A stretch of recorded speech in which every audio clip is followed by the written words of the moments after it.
안녕하세요. 오늘은 여러분과 함께 학교폭력의 대처 방안에 대해 알아볼 거예요. 그런데 그 전에 질문을 하나 할게요. 방금 읽은 글이 누구의 어떤 글인지 알겠나요? 네. 학교폭력의 피해를 입고 결국에는 극단적인 선택을 하고만 중학생의 유서였습니다.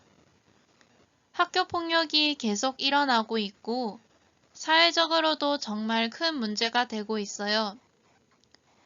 여러분들도 뉴스에서 종종 본 적 있죠? 다들 그런 뉴스를 들을 때마다 어떤 기분이 드나요? 그렇죠? 슬프다, 화가 난다, 안타깝다, 괴롭다. 여러 가지 감정이 들 거라고 생각해요. 그런데 이런 뉴스를 듣는 것보다 더 속상한 건 나의 혹은 내가 사랑하는 사람들의 일일 수도 있다는 것. 우리 이런 학교폭력 막을 수 있어야겠죠? 네, 모두 그렇게 생각하는 것 같네요. 그럼 수업을 진행해 보도록 할게요. 학교폭력은 학교 내외에서 학생을 대상으로 발생한 신체, 정신 또는 재산상의 피해를 수반하는 행위를 말해요. 이런 학교폭력의 상황에서 학생들은 여러 가지 모습을 보여주게 되는데요. 학생의 유형은 크게 4가지로 나눌 수 있습니다. 피해자, 가해자, 방관자, 방어자. 이 4가지 학생 유형 중에서 피해자는 학교 폭력으로 인해 피해를 입은 학생을 말해요. 그리고 가해자는 학교 폭력을 행사하거나 그 행위에 가담한 학생을 말합니다. 다음으로 방관자에 대해서 알아볼게요. 방관자는 학교폭력 행위를 묵인함으로 학교폭력에 가담한 학생을 말해요. 학교폭력에 가담한 학생이라고 정의되어지는 것을 본다면 여러분들은 앞서 살펴본 가해자와 똑같이 정의되고 있다는 것을 알 수 있을 거예요. 방관자 역시 가해자와 같이 처벌받을 수 있다는 것을 알아두었으면 좋겠어요.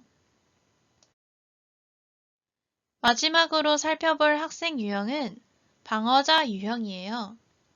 방어자는 가해자의 행동을 차단하기 위해 도움 행동을 제공한 사람을 말해요. 우리 모두 방관자에서 방어자가 될 수 있도록 어떤 행동을 취해야 하는지 뒷부분에서 자세히 살펴보도록 합시다.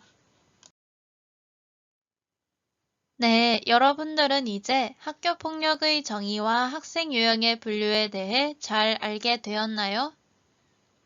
지금부터는 학교폭력의 대처 방안을 살펴볼게요. 학교폭력이 발생했을 때 학생으로서 어떻게 대처할 수 있는지를 알아보고 부모님과 선생님께는 어떤 도움을 받을 수 있는지 알아볼게요.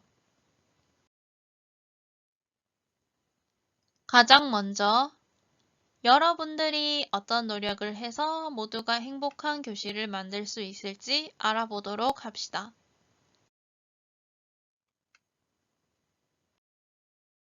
앞에서 배운 학생의 유형 다들 기억하시죠? 뭐가 있었는지 대답해 볼까요?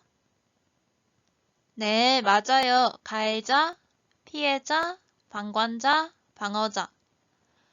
학교폭력의 피해를 입었을 때 어떤 대처를 할 수 있을까요? 학교폭력의 피해를 입었다면 정말 아프고 힘들고 무섭고 또 부모님 걱정 끼치기도 싫고 그래서 신고하는 데에는 아주 큰 용기가 필요하다는 거 정말 잘 알아요. 그래도 학교폭력의 피해를 줄이기 위해서는 신고를 하는 것이 중요합니다. 신고를 하기 전에는 증거 자료와 진술서를 확보하는 것이 중요해요. 증거 자료와 진술서를 확보했다면 어디로 신고하면 될까요?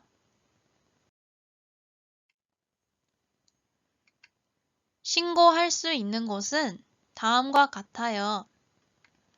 학교폭력 SOS 지원단 1588-7179 1588-7179 담임 선생님, 상담 선생님, 전담 경찰관 117번 117번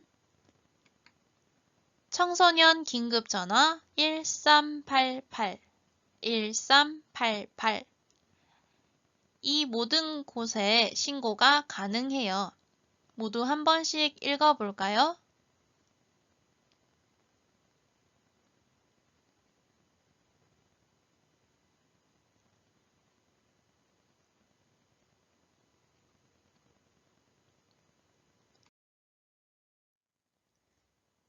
두 번째로 방관자 대처 방안을 알아볼게요. 방관자는 어떤 유형의 학생이라고 그랬죠? 네, 말 그대로 학교폭력 행위를 방관하는 학생이에요. 방관하는 행동은 괴롭힘을 허락하는 행동이에요. 그래서 우리는 이 괴롭힘을 그만두게 할 수 있도록 도움 행동을 제공하는 방어자가 될 필요가 있어요. 방어자는 가해 행동을 중재하고 피해 학생에게 공감해 주어야 해요. 그리고 반드시 선생님, 학교 전담 경찰관, 상담기관 등의 도움을 요청하는 것이 필요해요. 다들 기억나는 신고 번호 하나씩만 얘기해 볼까요? 네, 좋아요. 그런데 피해자와 마찬가지로 방어자들도 보복을 당할까봐 두려울 수 있어요.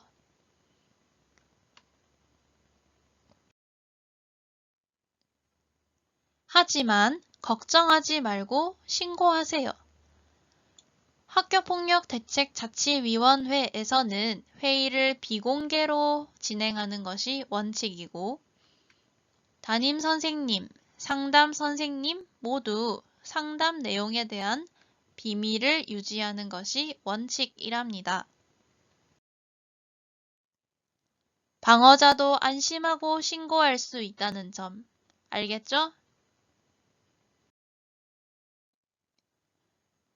또한 신고자와 피해자는 가해자와 분리되어 법적으로 경찰 동행 보호가 이루어져요. 여러분, 만일 주변에서 학교폭력이 일어나고 있다면 방관하지 말고 안심하고 신고하여 방어자가 되어봅시다. 이제 부모님이 학교폭력을 인지했다면 어떻게 대처해야 하는지 알아볼까요? 만약 피해 학생의 부모님이라면 역시 신고를 하는 것이 우선이에요.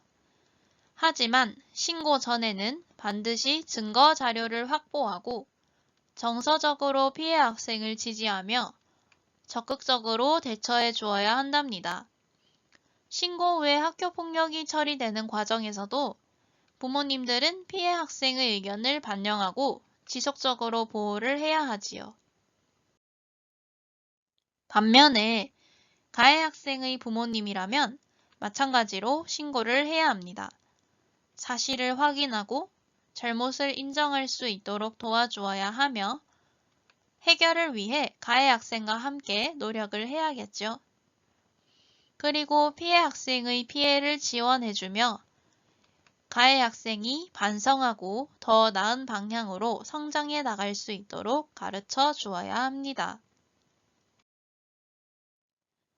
네, 여기까지 우리가 학생의 대처와 부모님의 대처에 대해 알아보았어요. 마지막으로 선생님의 대처 방안에 대해 알아볼까요? 선생님들도 역시 학교폭력을 인지하게 되면 신고를 하게 됩니다.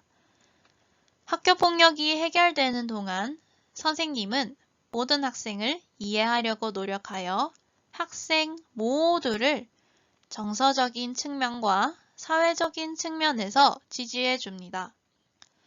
뿐만 아니라 학생의 상황과 감정을 공감을 통해 수용하며 상담을 진행함으로써 가해 학생에게는 잘못을 인정하게 하고 피해 학생에게는 심신을 치유할 수 있도록 도와 학교폭력에서 벗어나도록 합니다. 그렇다면 행정적으로는, 즉 공식적으로는 어떤 대처가 이루어질 수 있을까요? 학교폭력은 처리되는 절차가 있어요. 지금 보이는 이 표가 선생님들이 학교폭력을 처리하는 절차를 나타내고 있는 표예요. 학교폭력이 발생했을 때 초기 대응이 중요합니다. 우선 선생님들은 학교폭력이 발생하였는지 아닌지를 늘 파악하려는 노력이 필요해요.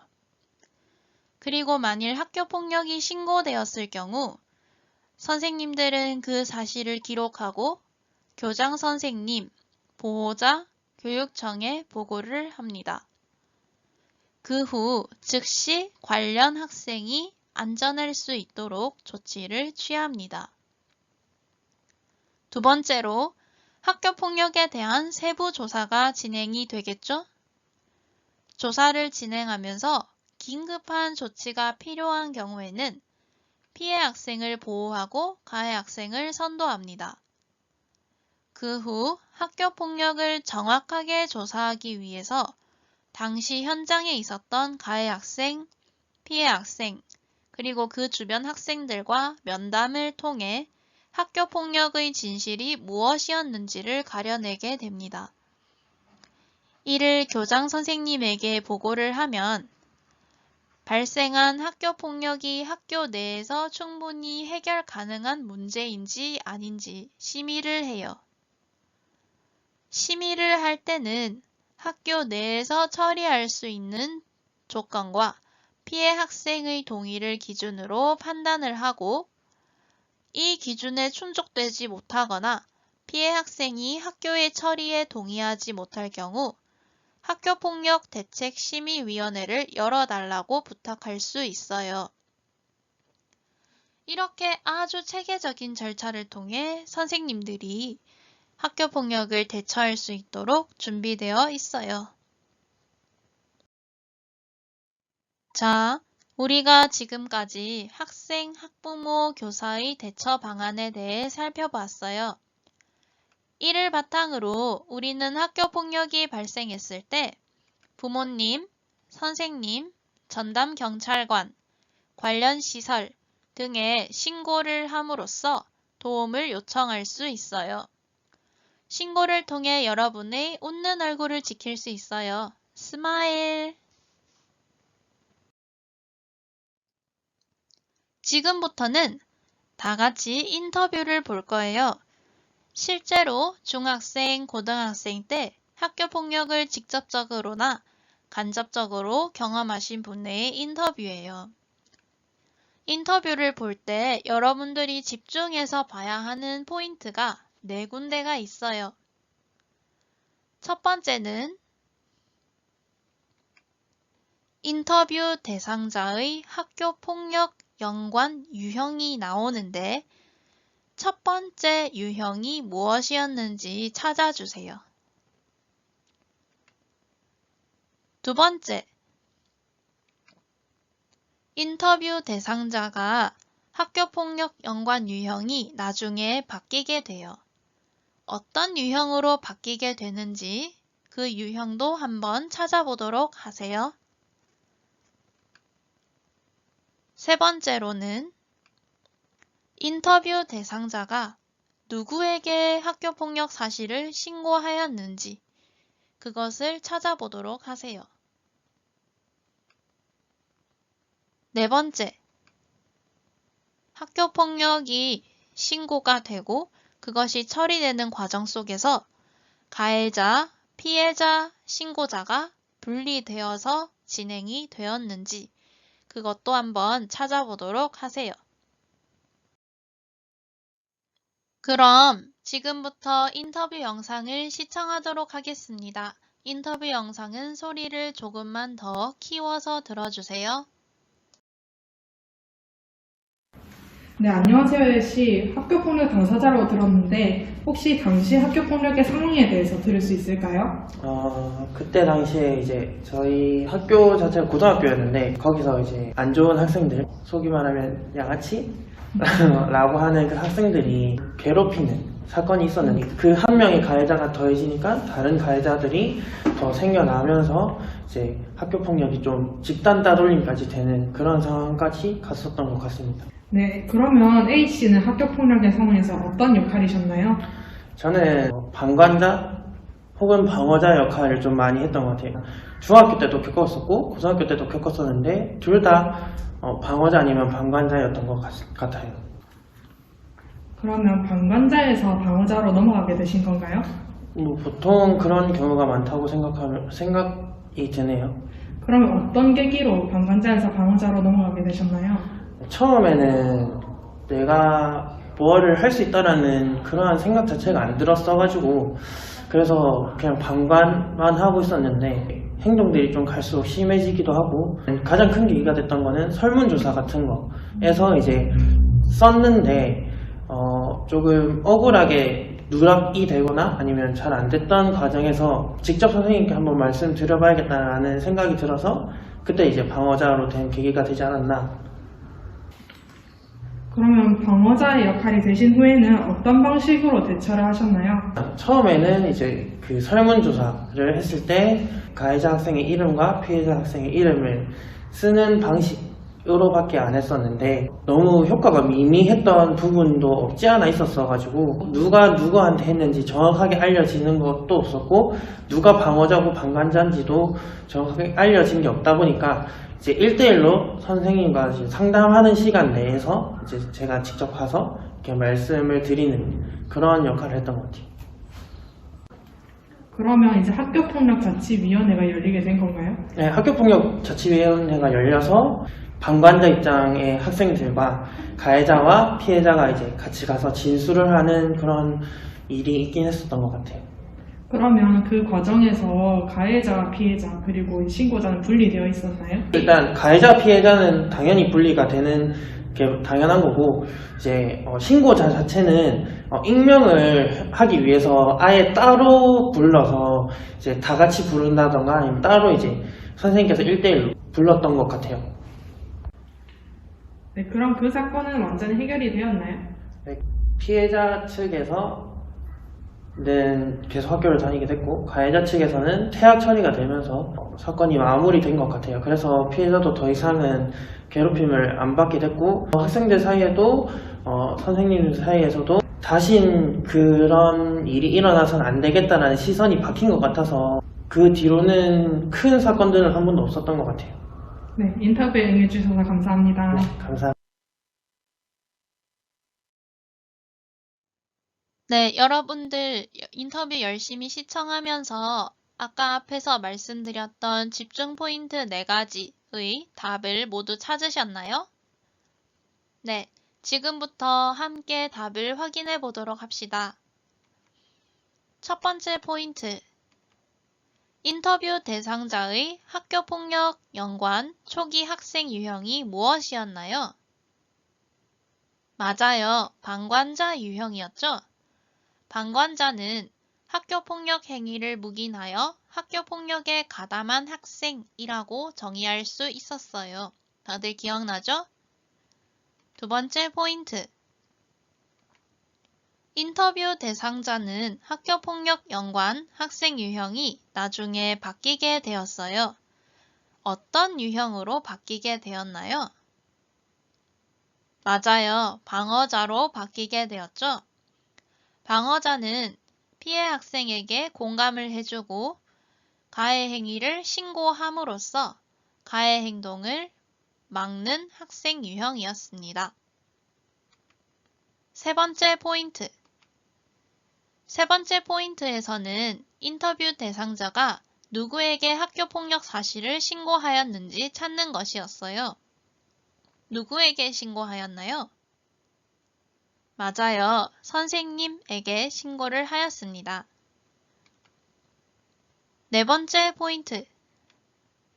학교폭력을 신고한 후에 학교폭력이 처리 절차에 따라 진행될 때 가해자, 피해자, 신고자가 분리되어서 처리가 되었나요? 네, 맞아요. 인터뷰 대상자는 그 세 유형의 학생들이 철저하게 분리되었고 그 결과 학교폭력이 멈추게 되었다라고 좋은 경험을 얘기해 주었습니다. 그럼 지금부터 여러분들이 오늘 수업을 얼마나 열심히 들었는지 확인해 볼까요? 첫 번째 문제. 방관자는 처벌을 받지 않는가? 뭐라고 생각하나요, 여러분? 그렇죠. 방관자도 학교폭력에 가담한 것으로 처벌을 받는다. 모두 잘했습니다. 두 번째 문제. 신고를 해도 아무것도 바뀌지 않는가? 맞아요. 신고를 하면 정해진 처리 과정에 따라 조치가 이루어집니다. 아무것도 바뀌지 않는 게 아니었어요. 모두 잘했습니다. 우리 모두는 그래서 방관자에서 방어자가 될 수 있도록 다 같이 노력을 해야 하겠습니다.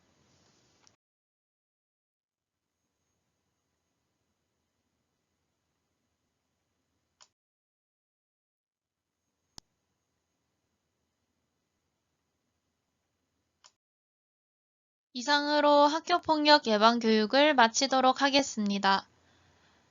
여러분과 함께 학교폭력을 방어하자라는 구호를 외치고 끝을 내도록 할 텐데, 제가 먼저 학교폭력을 이라고 하면 여러분들이 방어하자라고 말해주시면 됩니다. 학교폭력을